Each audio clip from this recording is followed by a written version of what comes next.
So, thank you for coming. Just a short question at the beginning. Anybody here who is not a German speaker, who doesn't speak German?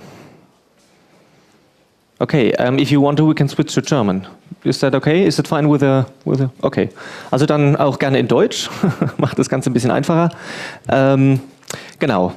Schön, dass ihr hier seid zum Vortrag KI und das Ende der Welt, zumindest wie wir es kennen. Als kleinen Einstieg habe ich so ein bisschen Hollywood-Aufbereitung von der Zukunft mit KI mal mitgebracht.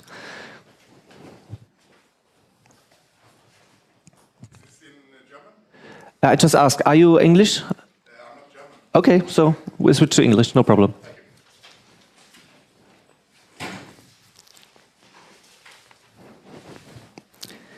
Is this with sound?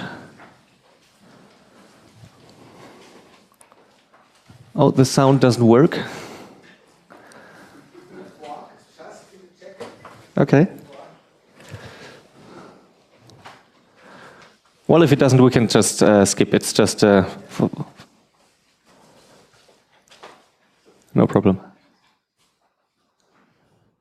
Okay, let's just skip it. Doesn't matter. So you probably all know many Hollywood films about AI, and you just saw Stephen Hawking talking about the topic. So when we talk about artificial intelligence, what do we mean? Like, what is intelligence really? What are we talking about? And the problem is that nobody really knows. So science hasn't come up with a agreed-upon definition what intelligence is.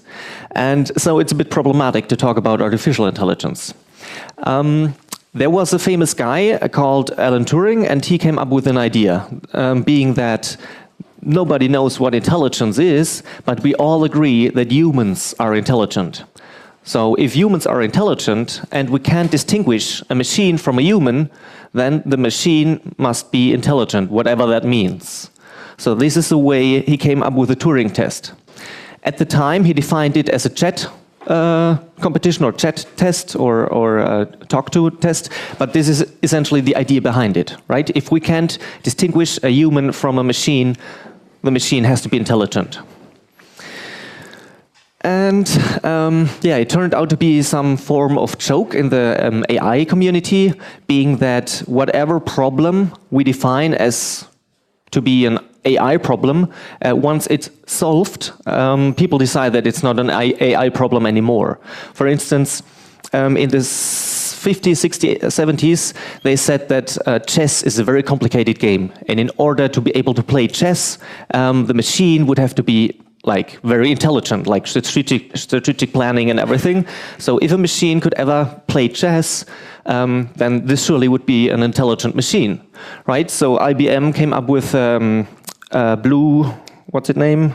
Forgot. And Deep Blue, thank you. And as soon as people realized how Deep Blue works, they said, no, that's not intelligence. That's not what we meant.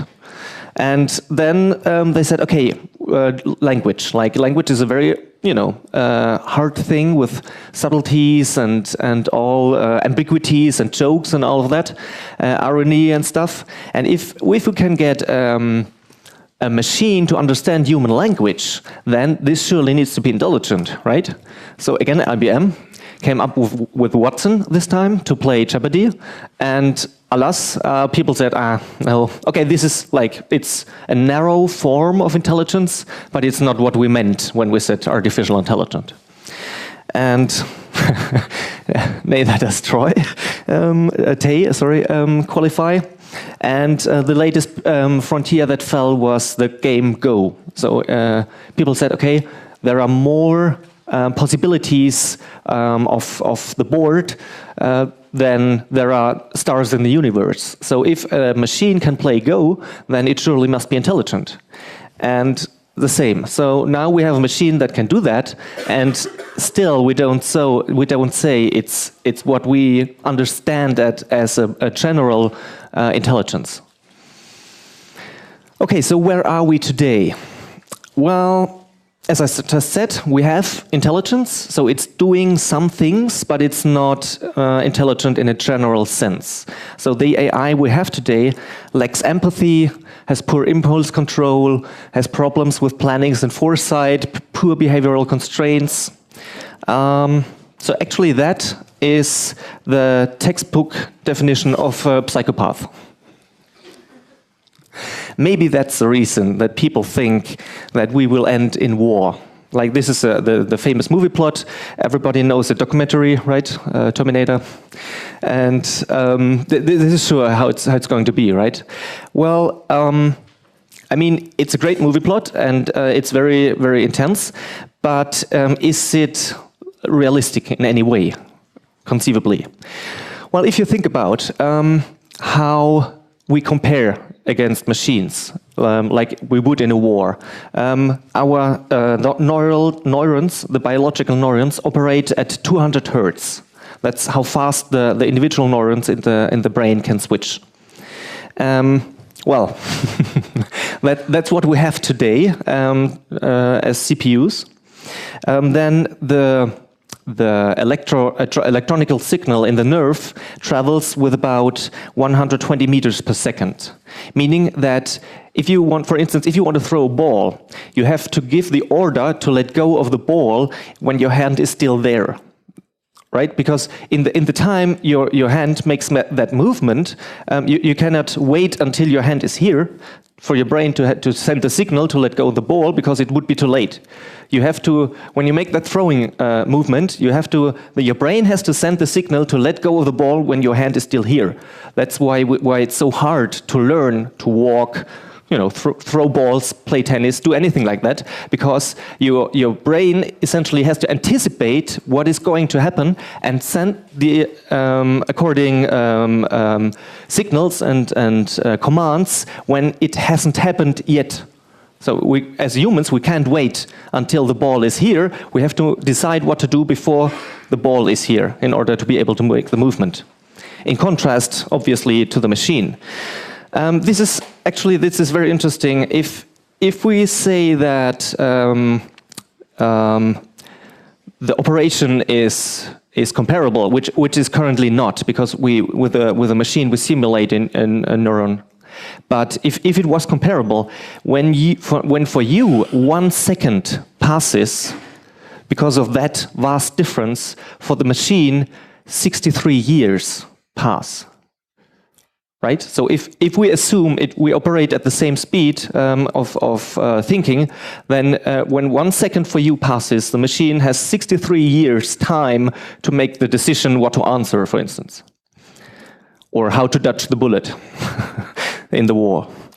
And if you come to actually like combat units, to produce a combat unit like a human soldier, it takes about 16 years, and in a factory it takes about several hours.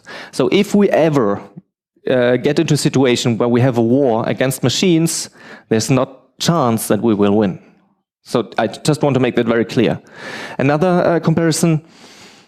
In factories, like in a couple of decades ago, we had these cages that made sure that human workers weren't harmed by the clunky robots. Today, robots can analyze the human and anticipate its movements before the movements become conscious for the human. So the human doesn't even know that he wants to make a certain movement, and the machine can already react to that. So that's the time difference we're talking. And of course, also, I mean, it makes for a nice foe if the enemy has roughly human size and looks like a human, robot-wise. But if you want to win against humanity, it absolutely doesn't make any sense. Like if you want to win against humanity, you create robots that are like nanobots. You can't shoot at them, right? How do you kill that? So you dissolve structure, you dissolve humans on a nanobot scale. Which is that we don't want the war, okay? As soon as we get to the war, game's over already. This is the reason that famous people like Elon Musk, when in 2017 things got a bit hot with Korea, with North Korea, he twittered that we shouldn't be concerned about North Korea, we should be concerned about AI, because in the end, machines will win. So now I want to bust a couple of myths.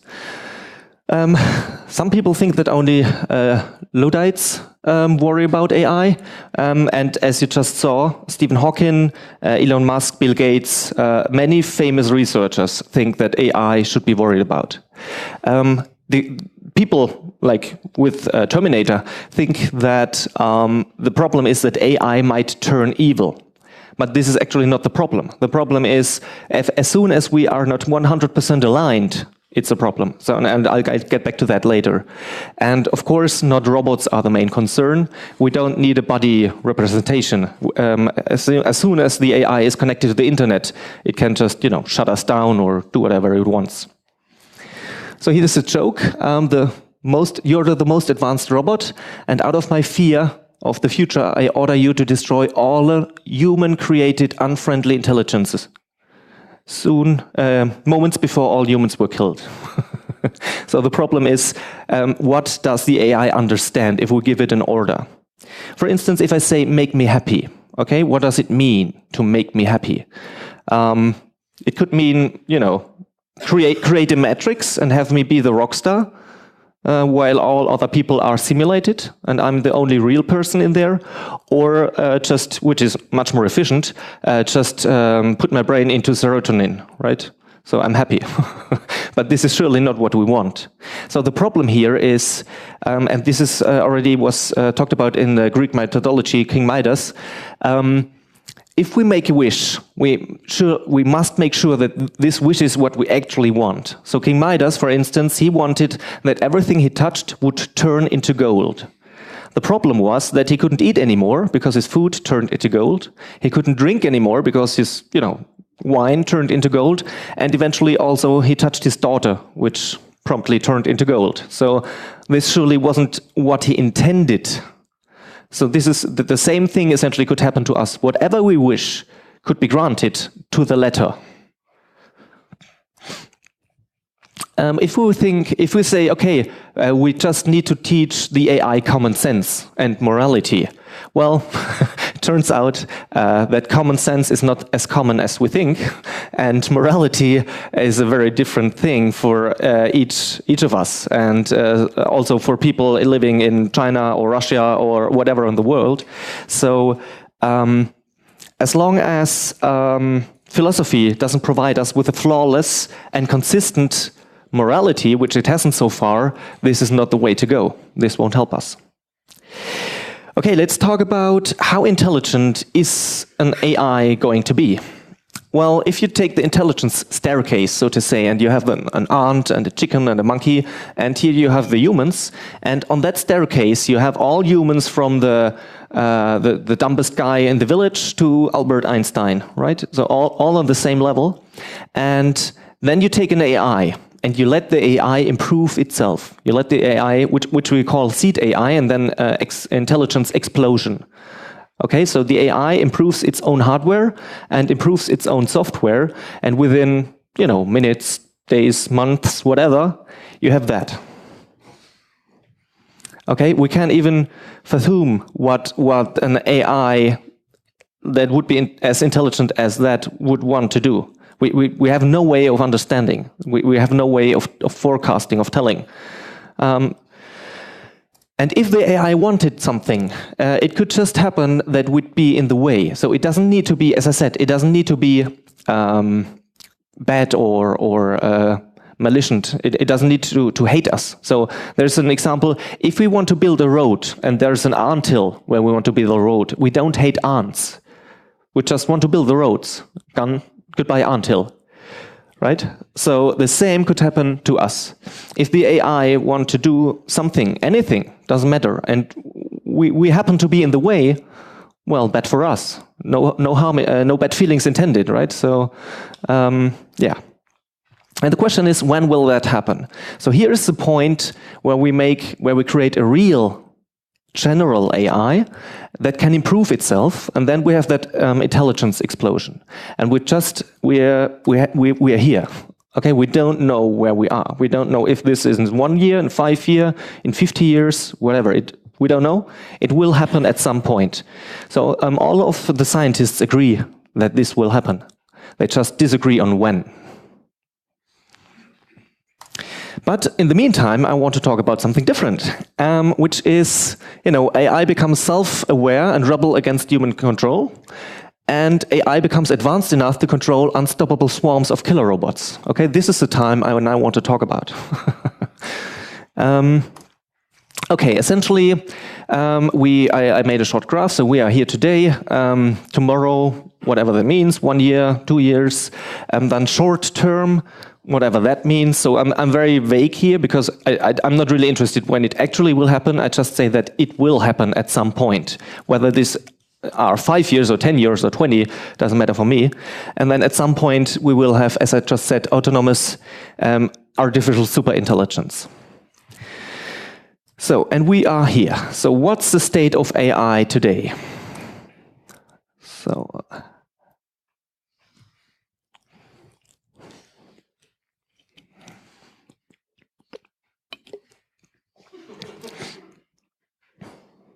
okay, didn't go exactly as planned. AI today works, more or less, but still has some flaws. For instance, it has problems distinguishing between puppets and chicken wings. Puppies, sorry. So this is a very hard problem for AI. What is a chicken wing and what is a puppy? And today we get many interesting news, like AI is better finding cancer than humans. Well, it turns out that's actually not such good news because pigeons are better than finding cancer than humans. So if you take a pigeon and train it with MRI scans for 15 days, it beats human doctors. So it's actually not that hard to achieve, right? And this is where we are with AI today. And still we have some problems. We already have some problems. And the main problem is bias. What is bias? Actually, bias, we have problems with bias actually without AI. So this is a racist soap dispenser. So as you just saw, for a white hand, it gives you soap, but for a black hand, it doesn't. And obviously, this hasn't to do anything with AI. It just exemplifies what I mean with bias. So the people who created that soap dispenser didn't think about black hands, right? They just, they tried it probably, and it worked for them. So they assumed it will work for everyone, which it doesn't. So, and the same thing will happen with AI. As we take AI and put it in everyday things and put the algorithms everywhere, you will see a lot of that. You will see that things don't work for certain types of people. For instance, the Google Translate. So there's a problem that in the Turkish language there's no genders. So everything is neutral. And in the English language there is no neutral. So if you translate "he is a babysitter" and "she is a doctor" into Turkish, and then the exact same thing you translate back, the algorithm has to decide what the output's gonna be. Okay, there's no "it", so you can't say "it's a babysitter". That doesn't work. So you have to decide whether she or he. And the algorithm, using heuristics and statistics and bias, essentially, decides that the babysitter is more likely to be a she, and the doctor is more likely to be male. And this is, I mean, that's not too bad, right? It's just a translator, so it's not too bad. But it's just an example of what we will see more of. For instance, if you search, so this is fixed now, but if you searched for 3 black teenagers, you saw mugshots, and if you searched for 3 white teenagers, you essentially got stock photos, also clearly biased. Today, in America, if you apply for a loan, so the person in front of you won't make the decision. An algorithm will make the decision and tell the person what he should tell to you. Okay, so this is actually, this is happening today. This is not in 2 years or in 5 years. This is the state of today. If you apply for a loan, the algorithm will take into account where you come from, what your name is, where you went to school, and based on that, make a decision about whether you get a loan or not. And I didn't know that, but in the US, they have a system where they try to figure out who's the worst performing teachers, and then they let go of them. So the lowest performing 5% of all teachers are essentially fired. And so this happened for a teacher who was nominated by her I don't remember the word, but the guy who's in charge at the school, the principal. So he said that she's a very good teacher, and then the system decided that she should get fired. And this is a problem, because this is a reason that the general population learned of the fact, because this is so stark, contrast. But this happens on a regular basis. There's a system that's a black box that you can't look into, and that decides whether you get fired as a teacher or not. And this is today, not sometime in the future, today in America. And also, because the judges have so much work to do, and they can't cope with their workload, they have a system that supports them, and this system makes a suggestion about the length of the prison sentence and about whether you should get a bailment and to what amount. And also that system is an AI system that's learned from past cases, and based on your gender, your name, the place where you live, the place where you went to school, and who your parents are and stuff like that, the system decides how long you will go to prison. And if you're a judge, you can rule against that. You can overthrow the decision, but then you have to give a reason. You have to give a reason why you did that. So very few judges actually do that. So essentially, AI decides how long you go to prison in America today. And the problem is that AI is a black box. So you can't question it. You can't look into it. You can't say, why do you come up with that number, or why do you come up with that suggestion? It happens, right? And you can either agree with it, or you can ignore it, but you can't question it. Yeah, and that leads to the next problem. Do you obey technology? Like, who of you obeys technology? Okay.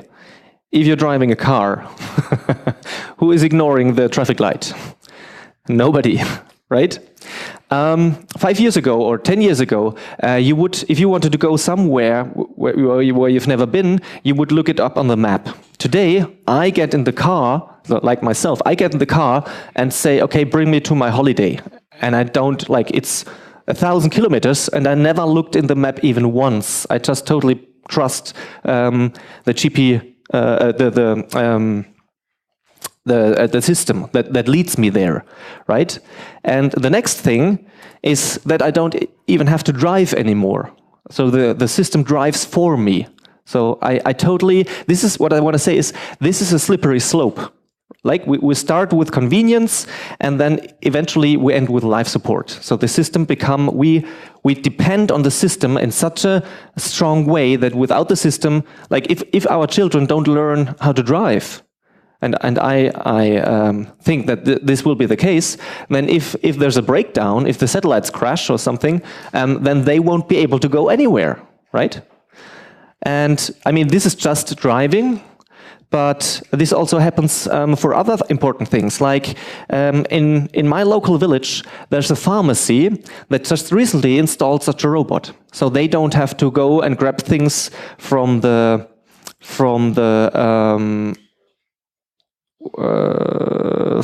storage. So it stores the items, and it's very efficient, and it does it all by itself. But if the power breaks down, my pharmacist cannot give me my medicine. Right? Because she doesn't know where it is. She even told me so. She has no clue. So the system is fully autonomous. She doesn't need to interfere with it, which is great. But as soon as it breaks down, there's no power. She can't give me my medicine. And also with many more like life decisions, decisions that are important for your life on a big deal, like. Who are you going to date? Like, if you rely on Tinder and all of those platforms, they make a suggestion. And of course, you can choose. Like, you choose between the top 3 or 5 or top 10. But what if your perfect mate is in top 100? As you know, nobody goes to page 3 on Google, right? So if you aren't the top match, or at least in the top 3, you're not going to find her or him. So this is a life decision where AI supports you, but you don't understand the algorithm. You don't know what the decisions are. So these are companies that make the decisions, and actually not in your own best interest, because usually what you do is that you pay them by the month. Which means the longer you're looking for your perfect partner, the longer they'll get money from you. So they have no interest at all in giving you the best match on the first spot, because then you pay once.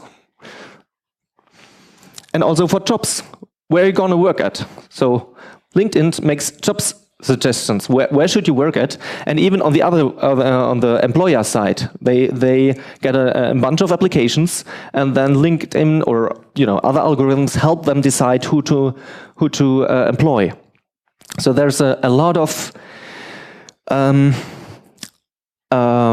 algorithms and situations where AI is already making the decision today, and we don't understand those decisions. And if there is bias at play, and you have the wrong name, or you went to the wrong school, or the wrong gender, or whatever ethnicity, then yeah, bad for you.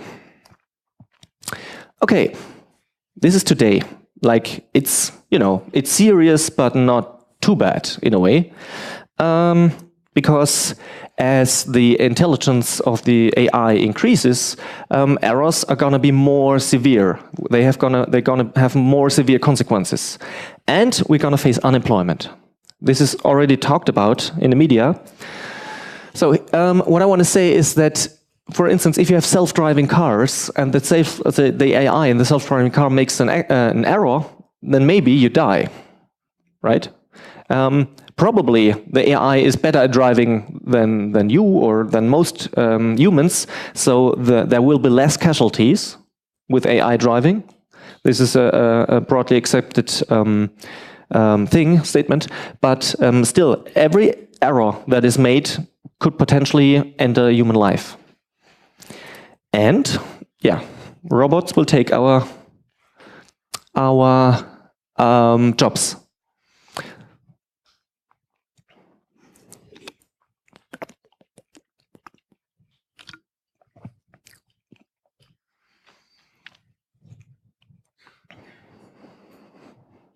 So in 10 years, we won't need any more drivers, any more cab drivers, any more whatever. This is already partly happening. Like Amazon already has a lot of workers in retail.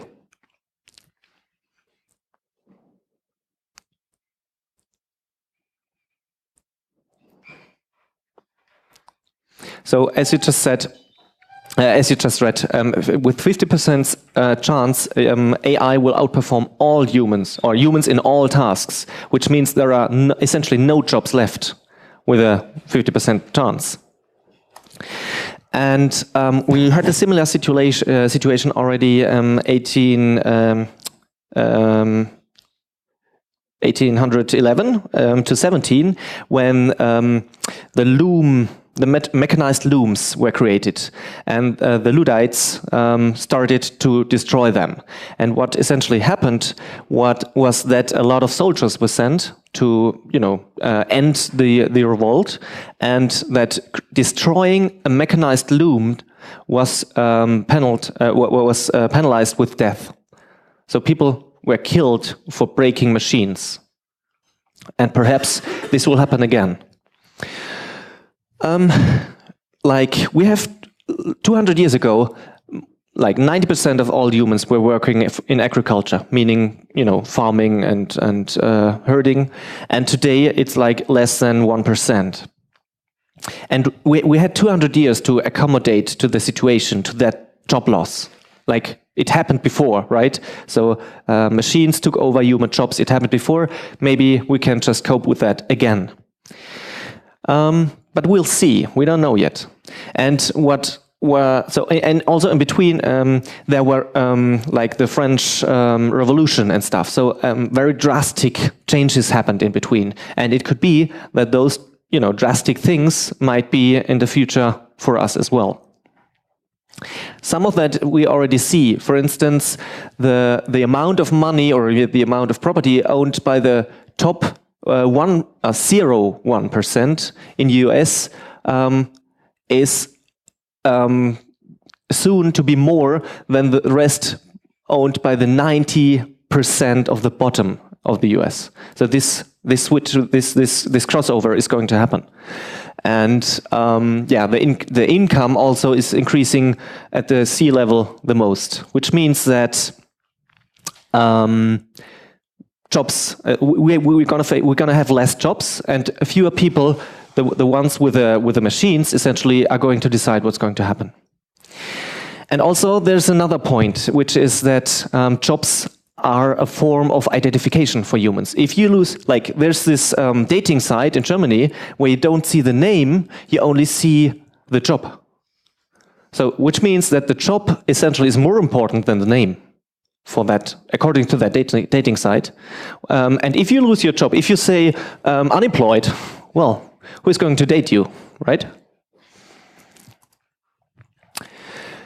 And another thing that's coming up probably in the short term, if we have AI that is very powerful. So as you can see, as the intelligence goes up, so goes the severity of the problems. If we have more intelligent AI, also as I said, the criticality increases, because how's the saying? The more power, the more damn it. Yes, thanks. The greater the power, with great power comes great responsibility. That's what I wanted to say. Thanks. And so the same happens with AI. AI gets more powerful, and the worst case scenarios get more problematic. Any idea when the first lethal autonomous weapon came up? So a weapon that can decide on its own who it's going to kill, without a human interfering. 5 years ago, who thinks 5 years ago? 10 years ago? 20 years ago? 100 years ago? 200 years ago? Actually, it was very early, because it's the landmine. The landmine, I mean, it's not, it's not intelligent in any sense, but it decides who it's going to kill. Like if you step on it, you're dead, essentially. But if you're friend, if you're the wrong person and you step on it, you're still dead. So it decides on its own who it's going to kill, and we're going to see more of that, only with better distinctiveness. So with better decisions. Like we already have drones that do. Go through the air and have a look at what's happening at the ground. Then we have AI systems that just bring stuff. But we also have systems that are armed, that can shoot at people. And we're going to see more of that. And even in different dimensions that we used to. So this is a project that's happening in Israel right now. They create a robot that's essentially flying and has a poison injection with it. So it flies to wherever it thinks, and it can inject some amount of deadly poison that usually kills humans. And you can't, as I said earlier, you can't shoot that. You can't wear a Kevlar vest against that, right? So there's no way you can defend against that. This video was created before some UN convention, and what it shows is a drone that's flying and that targets, in that case, a demo, a crash dummy, so to say, and it has 3 grams of explosive. So it doesn't even have a bullet or something. It's just the explosive, and it targets in that case the crash test dummy on its own. So you can give it, and this hasn't been built on a large scale. So this is no weapon that you can buy, but you can see that all we need is there. We have the drones, we have the cameras, we have the face recognition, we have the explosives. So anybody who's good enough can build that. And you can build that en masse. You can build that for like $10 and tell it, kill everybody with a beard, kill anybody who's black, kill anybody who's female, kill anybody, you know, who you don't like. So you can program these things. And this is actually a very real thing because right now in America, you have somebody sitting on the drone to actually enable the kill, so to say. So there's still a human in the loop, but we have 1,500 people per month being killed in March 2017. So this is a substantial amount of people. And this was in Syria, and USA is not even in war with Syria, right? They just kill these people because they think these are terrorists or potential terrorists. And, you know, if you think about that and combine it, then it's a terrifying outlook. Then you can enable AI-based surveillance. So this is from the movie Batman, if anybody saw it. But this is already happening large scale in China. And even the thing that this is going to, so you get a rating, and that rating has impact on your daily life. How you can commute, which tram you can take, you get surveilled, and a lot of data is collected about you. And another thing is that AI can influence. So if you talk to 30 people, and 30 people tell you the same thing, for instance, that, you know, should, vote for Donald Trump, for instance, then you're likely going to be influenced. Not everybody, but some percentage of people is going to be influenced. We are herd animals, so to say. So if a lot of your peers tell you that they like a certain thing or dislike a certain thing, it's going to influence you. And if those peers are actually virtual and AI and not real, and maybe you don't know because you're chatting, you're only, you know, Skyping, chatting in forums or on Facebook or whatever, you're going to be influenced still. And as we saw, this has happened in the US already. So this is not fiction anymore. This probably has happened already. Which leads to Vladimir Putin saying, whoever becomes the leader in AI will become the ruler in the world. So this is something that guy has said, and it's maybe frightening. And you can have AI-based cyber war, which means that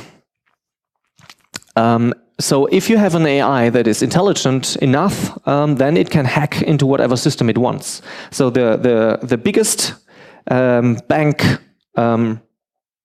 raid that's been undertaken wasn't undertaken in the real world, but was undertaken virtually. So the Bank of Bangladesh was got $80 million that were taken from their virtual systems by hackers. And if you think that AI systems could do that much better than humans, then, you know, no system's secure anymore. Okay, I just talked about a lot about the bad things that could happen. And I don't, like, we have a startup, we create AI to test software. So I'm not against AI. I just think there's a lot of good that can come from AI, but the good we just accept, right? We're grateful, but we don't need to warn that soon we're going to have such and such. We need to warn, we need to be aware of the bad things that could potentially happen. This is why I give this talk. But there are also a lot of good things, which I want to come to. So 99% of every species on Earth is now extinct, and maybe we're going to be extinct at some time as well. And the problem is with AI, there's, that slide was misput, there's no opt-out. So thing is, if you as Germany say we don't want to take part in AI because it's so dangerous, well, the other people are going to do it anyway. Russia, China, US, they're gonna do it and create AI. Yeah, but as I said, there are also benefits. For instance, higher productivity, fewer human errors. As I said earlier, with the cars, it's probably a good idea to let AI drive cars because we will have less casualties. We get better decisions overall. We just have potentially individual bad decisions, but overall, we probably get better decisions. We could get, so this is a potential, we could get better societies. We solve war, we could end hunger, we could end diseases with AI. And essentially, we could get immortality and space explorations, like in the movies, like, you know, total science fiction. This is possible. AI could give us that, and we need that because, for instance, in Nigeria, the World Economic Forum said that with today's systems, like what is in place today, to create the amount of doctors to reach like a European level would take 300 years. So with existing systems, without creating new schools and without creating new universities, it would take 300 years to get all of those doctors. With AI, we could have that in 5 years or in 10. You could have an AI that makes a diagnosis and says, okay, this guy has whatever disease he has, right? And just says, okay, he needs that medicine. Possibly. So, yeah, as I said, we also could get to immortality. And for those of you who think it will happen in 50 years or in 100 years and it doesn't matter to you, things are changing and fast. Don't believe me? Well, in 1997, you said that you shouldn't get into strangers' cars and you shouldn't meet people from the internet. Today, we summon strangers from the internet to get into their cars. My mom told me to not sit too close in front of the TV because it's bad for my eyes. Well, today,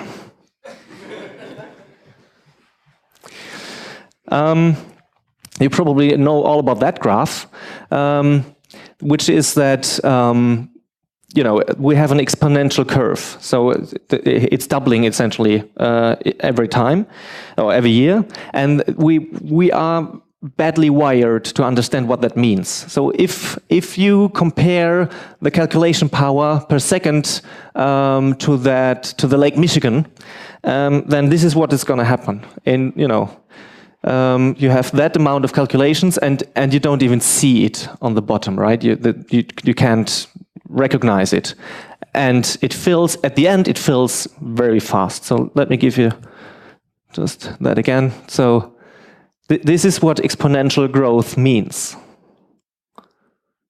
You don't recognize it until it's too late. So if you say that by 2025 we have AI to be as good, as intelligent as humans, and you could put that anywhere. Like if you say it's 2050, I don't care. So I don't care about the exact numbers. I just want to give you an impression what that means. Then 1 year earlier, it's only half the power. And 2 years earlier, it's 1/3 the power. And 3 years earlier, it's 1/8 the power. And today, it's 128th the power, which, you know, could already be the case. I don't know. Which means on the human level intelligence station, when we say AI is arriving, well, it won't stay there. As soon as it's as intelligent as we, the next second it's more intelligent. Okay, and if it comes, like if everything works out in the best possible way, if we have an AI that is as intelligent and still does what we want, what would we want? Like, we are immortal, we don't have any diseases, we don't have any war, we don't have, like, we don't need to work. What are you going to do with your life? Then AI has to give us the answer, right? Also. Okay, so this has essentially been my talk. Now, what can you do, or why do I give the talk? Because what we already saw in the init is that you need to cultivate suspicion. So if you have an algorithm that tells you something, who to mate, where to employ, where to whatever to do, that you should not blindly trust the algorithm. Okay, even if it's an algorithm, it's still gonna have bias, it's still gonna have errors. Scrutinize. And yeah, just because we don't understand which biases are in the system doesn't mean that there are none. Ethics essentially is very complicated. Human ethics, as we understand them, is very, very complicated. And AI does not give us a get of ethics free card. Okay, we still need to solve the hard problems ourselves. AI doesn't do that for us.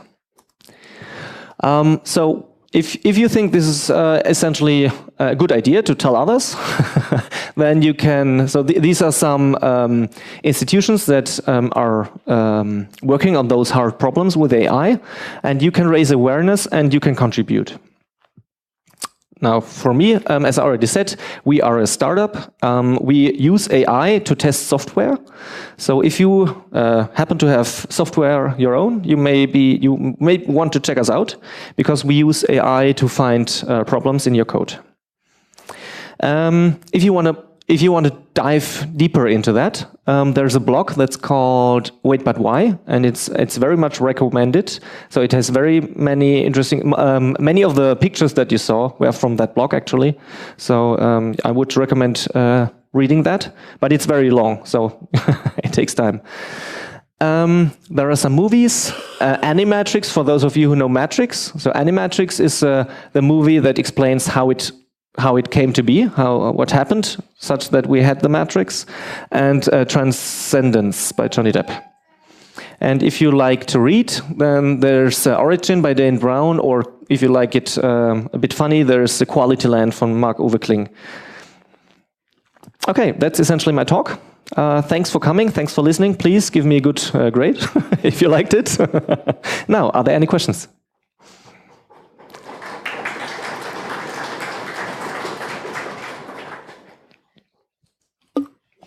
Another talk of AI, and I asked the guy holding this talk, what is AI based on? And he said, okay, when we talk about AI, it's always based on neural networks. Is this true? Or is it more statistics, or is it handcrafted algorithms, or what do you really call AI today? So so first of all, so the question was, what is AI today based on? And so there are different possibilities, but most of what we call AI today is actual neural networks, but not all of it. So there are, for instance, genetic algorithms, and there are symbolic AI, so problem solvers, where you handcraft the AI, as you just said. But most of what we use today is neural networks, which means that this is statistics, because neural networks is essentially statistics, just in a way that humans don't understand it anymore. Yes? Wenn ich das so höre, bräuchten wir nicht eine Regulierung, ähnlich wie in der Pharmazie, also ich sag mal demokratisch regulierte Behörden, die sich darum kümmern, dass nicht alle Algorithmen tatsächlich auf die Menschen losgelassen. So the question was, should we regulate how whether algorithms are released on humankind, so to say? And funny enough, the DSGVO, Datenschutzgrundverordnung, already made some steps in that regard. So I don't know if you read the actual text, but it says that you can request that a human looks at your case. So there are already steps underway. So you can, if for instance you are whatever, you can request that a human takes a look at your specific case. In the examples with a loan, you could say, okay, I don't trust the AI, I want a human to do that. And yeah, you can request that. But for many companies, you don't even know where they use AI in the background. And also, there's much to be done still. Like we want more research. We want more people that are aware of the problem, that don't trust blindly, stuff like that. So there's still much to be done. Yes. Vielleicht ist jemand hier von der Fachhochschule. Inwieweit nehmen denn die Universitäten und die Fachhochschulen das ernst? Also ich kann mich erinnern, als ich Mathe studiert habe, hatten wir glücklicherweise die 70er Jahre. Da wurde alles hinterfragt, auch im Studium. Ja. Wie ist heute die Atmosphäre an den Universitäten? Werden diese Dinge, wo ich sage mal Technologie, wird sie hinterfragt auf ihre gesellschaftliche Auswirkung? Wenn man immer so Klausuren schreibt, das ist vielleicht nicht der Fall. Also da hätte ich gerne eine Antwort hier vielleicht von den Kollegen von der Fachhochschule. So the question being, is this taught properly with implications on the universities? Anybody want to answer that? Okay, so I think, so in my experience, it's not. So all those implications for the big implications for humanity and for society, as far as I know, are not taught and talked about, which is also a good idea to bring that to universities. Yes? I think we will run into a problem when real artificial intelligence arrives, because then we do not have a proper word for it, because everything we have seen now, I would subsumize with machine learning. I mean, this is really a bit different, and most of all, from my impression, it focuses completely on the left side of the brain. It's always analytical, speaking, chess playing, but intelligence is very diverse. It's also on the right side of the brain, especially the interaction between left and right side of the brain. Are you aware of any definition of intelligence that takes that into account? So am I aware of a definition that takes the left side of the brain, so to say, the right side of the brain into account? So I'm not aware of a scientific definition, but especially so. Another thing is that the field has been broadened, and for psychology, for instance, they recognize that intelligence as a term doesn't cut it, and there are like emotional intelligence and stuff like that, so subtleties. But this is mostly, as far as I know, disregarded by the computer science guys. So. No, I'm not. I mean, yes, in a way, I'm aware, for instance, of emotional intelligence, but I'm not aware of systems that take that into account specifically. So people try to come up with systems that act human-like. I don't know if you saw the Google Duplex presentation. So if not, you should watch it. It's scary. There's a machine talking on the phone to people, and it's making human noises, like it's pauses and stuff. So it really tries to get across that it's human. As I said earlier, we also have that in chatbots, because a chatbot is so fast it could instantly answer. But people that recognized that a chatbot that gives a direct answer doesn't appear to be human. So what they did is they programmed the chatbot to wait and then answer, so that people don't instantly realize that it's a chatbot. So it's taken into account in some ways, but not specifically, as far as I know. Welcome. Yes? So development is happening, okay? So we can't actually stop development, because it's been happening for the past years, and it will happen for sure. So there are always positives and negatives to each and every technology that has been come, and it will for sure with the AI also. So what can we do in the sense like, okay, of course I will agree with scrutinizing each and every algorithm that we come up with, but in a global picture, irrespective of each and every country, is there any organization that we should focus on, or maybe that humans should build an organization which has an irrespective notion of in which way should the bots be built, or this should not be allowed? Okay, this cannot actually happen in a place where humans live or something. So the question was whether there is a national or global institution that regulates such things and that people can talk to. And as far as I know, there's not. So there's AI, OpenAI, which has been founded by, among others, by Elon Musk. And this is concerned with that. And there are some researchers that try to come up with a European institution, like a CERN for research on subatomar particles and physics. They want to create something European-wise to research AI, but as far as I know, it hasn't happened yet. So the answer is no. So you have to go to one of these. Okay. Any more questions?